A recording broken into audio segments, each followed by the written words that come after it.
हरियं तत्स्यात्।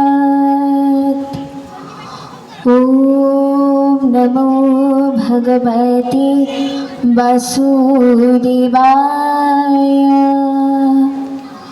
ॐ नमो भगवते वासुदेवाय। ॐ नमो भगवते वासुदेवाय। আমি এখন পরম পবিত্র ধর্মগ্রন্থ শ্রীমদ্ ভগবদ গীতার ৪র্থ অধ্যায় জ্ঞানযোগ থেকে ৩৮ নম্বর শ্লোক এবং দ্বাদশ অধ্যায় ভক্তিযোগ থেকে ৮ ও ৯ নম্বর শ্লোক বাংলা অনুবাদ সহ ধারাবাহিকভাবে পাঠ করব। नहि गणेन सदृशं पवित्रमिह वितते तत्स्वयं योगसंसिद्ध्या कालेनात्मनि विन्दति।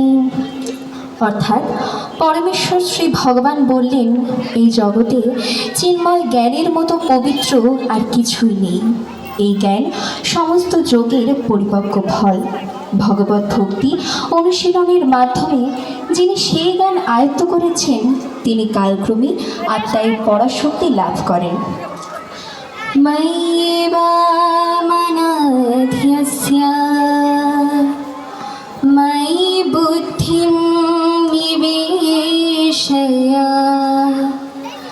নিবসিষ্যসি ময়্যেব अत ऊर्ध्वं न संशयः।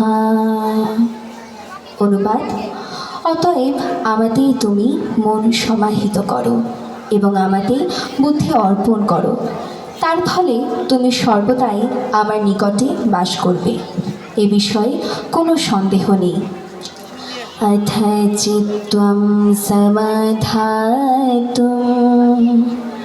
न शक्नोषि मयि स्थिरम् अभ्यासयोगेन ततो मम इच्छा अप्तुं धनञ्जय। অনুবাদ, হে ধনঞ্জয়, যদি তুমি স্থিরভাবে আমাকে চিত্ত সমাহিত করতে সক্ষম না হও তাহলে অভ্যাস যোগের দ্বারা আমাদের প্রাপ্ত হতে ইচ্ছা করো। ওম সর্বে ভবন্তু সুখিনঃ সর্বে সন্তু নিরাময়া সর্বে ভদ্রাণি পশ্যন্তু মা কশ্চিৎ দুঃখভাগো ভবেৎ। পৃথিবীর সকল প্রাণী সুখী হোক, নিরোগ হোক এবং প্রশান্তি লাভ করুক, কেউ যেন দুঃখ ভোগ না করে। ওম শান্তি শান্তি শান্তি। হরি ওম তৎসৎ।